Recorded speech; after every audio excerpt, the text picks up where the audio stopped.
லூக்கா 10 1. அவைகளுக்குப் பின் கர்த்தர் வேறே 70 பேரை நியமித்து தாம் போகும் சகல பட்டணங்களுக்கும் இடங்களுக்கும் அவர்களை தமக்கு முன்னே 2 பேராக அனுப்பினார். வசனம் 2. அப்பொழுது அவர் அவர்களை நோக்கி, அறுப்பு மிகுதி, வேலையாட்களோ கொஞ்சம். ஆகையால் அறுப்புக்கு எஜமானன் அறுவடையின் ஜனம் தமது அருவருப்புக்கு வேலையாட்களை அனுப்பும்படி அவரை வேண்டிக் கொள்ளுங்கள். வசனம் 3. புறப்பட்டு போங்கள், ஆட்டுக்குட்டிகளை ஓநாய்க்குள்ளே அனுப்புகிறது போல இதோ நான் உங்களை அனுப்புகிறேன். வசனம் 4.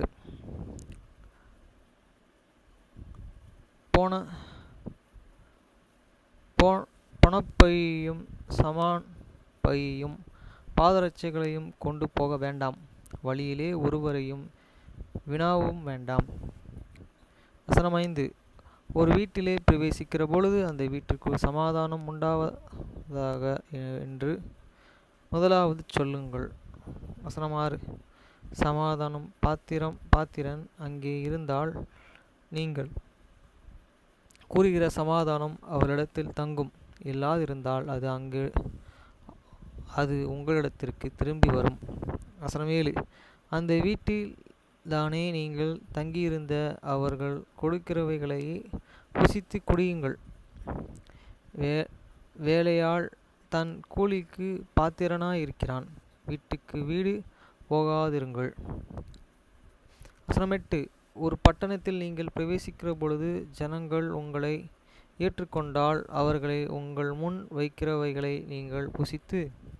வசனம் 9. அவ்விடத்திலுள்ள பிணியாளிகளை சொஸ்தமாக்கி தேவனுடைய ராஜ்யம் உங்களுக்கு சமீபமாய் இருக்கிறது என்று அவர்களுக்கு சொல்லுங்கள். வசனம் 10. யாதொரு பட்டணத்திலும் நீங்கள் பிரவேசித்து இருக்கிற பொழுது ஜனங்கள் உங்களை ஏற்றுக்கொள்ளாவிட்டால் அதன் வீதிகளிலே நீங்கள் போய். வசனம் 11. எங்களில் ஒட்டினான் உங்கள் பட்டணத்தின் தூசியையும் உங்களுக்கு விரோதமாய் துடைத்து போடுகிறோம். ஆயினும் தேவனுடைய ராஜ்யம் உங்களுக்கு சமீபமாய் வந்து இருக்கிறது என்பதை அறிந்து கொள்வீர்களாக என்று சொல்லுங்கள். வசனம் 12. அந்த பட்டணத்திற்கு நேரிடுவதை பார்க்கிலும் அந்த நாளிலே சோதோம் நாட்டிற்கு நேரிடுவது லகுவாயிருக்கும் என்று உங்களுக்கு சொல்கிறேன். வசனம் 13. கோரோசின் பட்டணமும் உனக்கு ஐயோ, பத்சாவே பட்டணமே உனக்கு ஐயோ.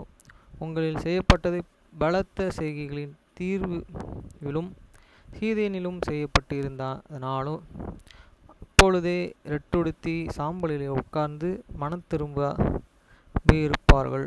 வசனம் 14. நியாய தீர்ப்பு நாளிலே உங்களுக்கு நேரிடுவதை பார்க்கிலும் தீருவுக்கும் சீதேனுக்கும் நேரிடுவது லகுவாயிருக்கும்.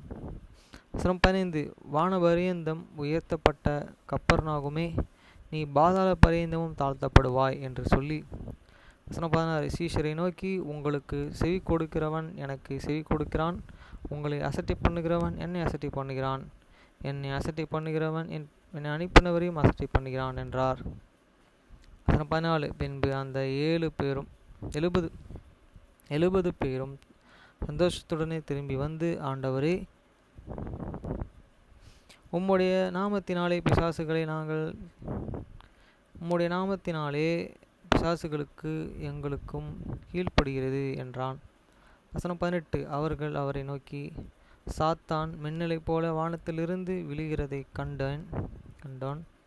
வசனம் 19. இதோ சர்ப்பங்களையும் தேள்களையும் மிதிக்கவும் சத்துருக்களுடைய சகல வல்லமைகளையும் மேற்கொள்ளவும் உங்களுக்கு அதிகாரம் கொடுக்கிறேன், ஒன்றும் உங்களை சேதப்படுத்த மாட்டாது.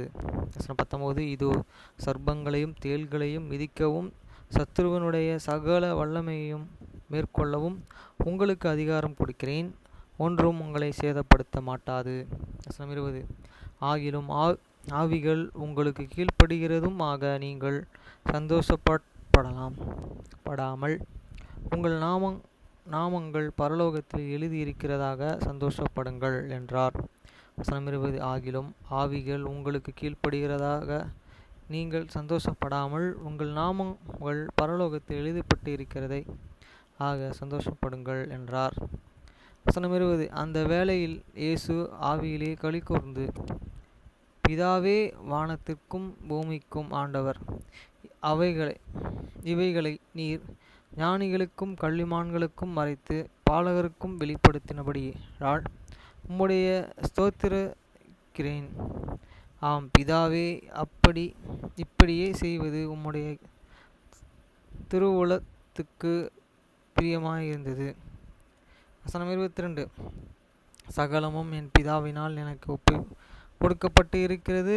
பிதா தவிர வேறு ஒருவனும் குமாரனே இன்னார் என்று அறிய குமாரனும் குமாரனை அவர் எவனுக்கும் வெளிப்படுத்த சித்தமாயிருக்கிறாரோ அவனுக்கு தவிர வேறு ஒருவனும் பிதா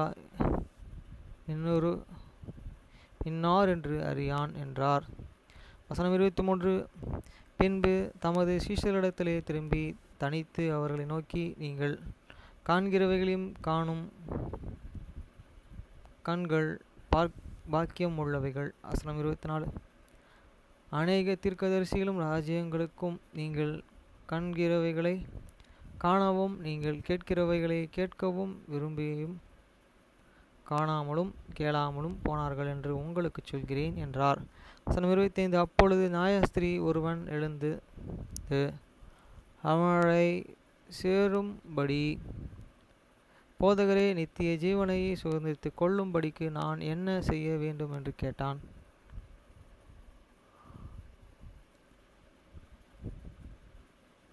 வசனம் 26. அதற்கு அவன், நியாயப்பிரமாணத்தின் என்ன எழுதியிருக்கிறதோ நீ வாசித்து இருக்கிறது என்ன என்றார். வசனம் 27. அவன் பிரதியுத்தரமாக, உன் தேவனாகிய கர்த்தரிடத்திலே உன் முழு இருதயத்தோடும் உன் முழு ஆத்மாவோடும் உன் முழு பலத்தோடும் உன் முழு சிந்தையோடும் உன் அன்பு கூர்ந்து உன்னிடத்தில் அன்பு கூறுவது போல பிறனிடத்திலும் அன்பு கூறுவாயாக என்று எழுதியிருக்கிறது என்றார். வசனம் 28. அவர் அவனை நோக்கி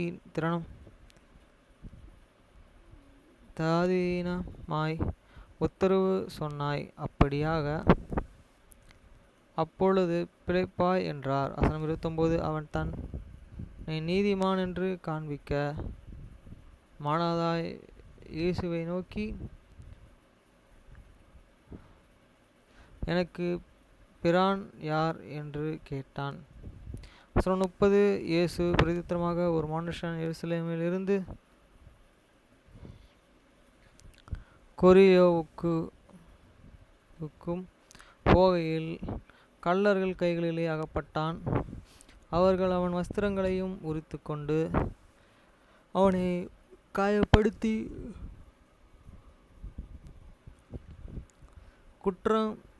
குற்ற ஈராக விட்டு போனார்கள்.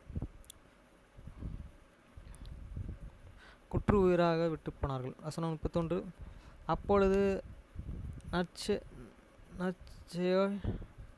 ஒரு ஆசாரியன் அந்த வழியே வந்து அவனை கண்டு பக்கமாய் விலகி போனான். வசனம் 32. அப்பொழுது ஒரு லேவியனும் அந்த இடத்திற்கு வந்து அவனை கண்டு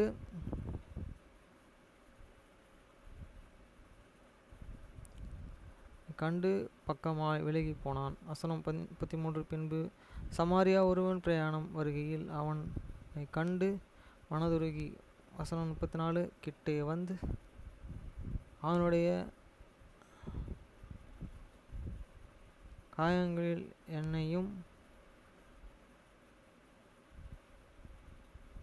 திராட்சை ரசமும் வந்து காயங்களை கட்டி அவைகளை தன் சுவைத்தனத்தில் மேல் ஏற்றி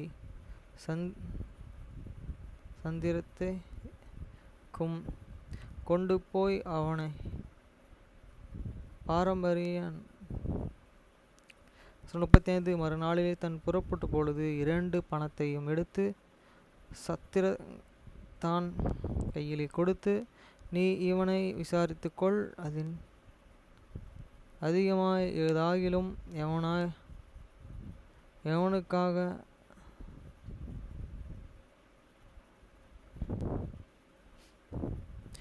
எவனுக்காக செலவழித்தால் நான் திரும்பி வரும் பொழுது அதை எனக்கு தருவேன் என்றான். வசனம் 36. அப்படியாக கள்ளர்களையும் அகப்பட்டனுக்கும்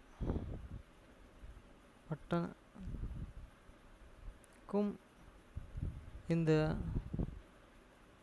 3 பேரிலும் என் பின்பற்றி இருந்தான். உனக்கு இப்படி தோன்றுகிறது என்றார். வசனம் 37. அதற்கு அவன்,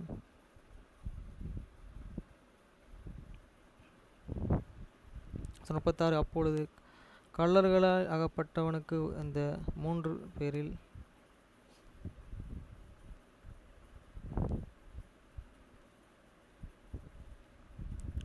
வசனம் 37. அதற்கு அவன், அவனுக்கு இரக்கம் செய்தவனே என்று. அப்பொழுது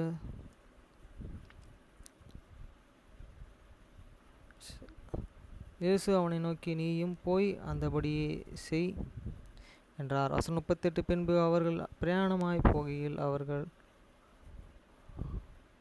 ஒரு கிராமத்தில் பிரவேசித்தார்கள். அங்கே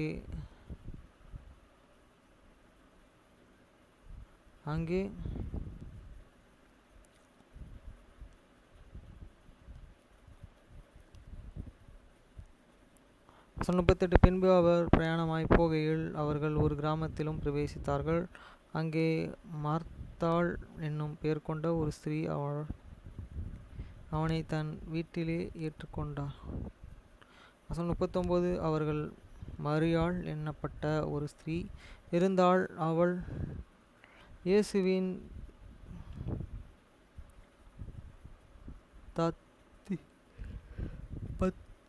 பாதத்துக்கு உட்கார்ந்து அவருடைய வசனத்தை கேட்டுக்கொண்டு இருந்தாள்.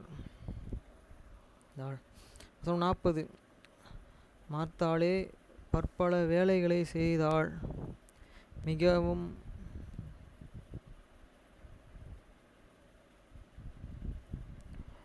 வசனம் 40. மார்த்தாளே பற்பல வேலையை செய்கிறதனால் மிகவும்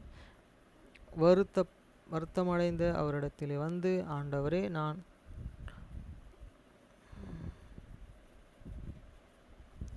40. மார்த்தாளும் பற்பல வேலைகளை செய்கிறதனால் மிகவும் வருத்தம் அடைந்து அவரிடத்தில் வந்து, ஆண்டவரே, நான் தனியே வேலை செய்யும்படி என் சகோதரி என்னை விட்டு வந்து இருக்கிறதை குறித்து உமக்கு கவலை இல்லையா? அக்கறை இல்லையா? எனக்கு உத்தரவு சொல்லும்படி அவைகளுக்கு சொல் என்றார். வசனம் 41. இயேசு அவர்களுக்கு பிரதியுத்தரமாக, மார்த்தாளே, மார்த்தாளே, நீ அங்கே காரியங்களை குறித்து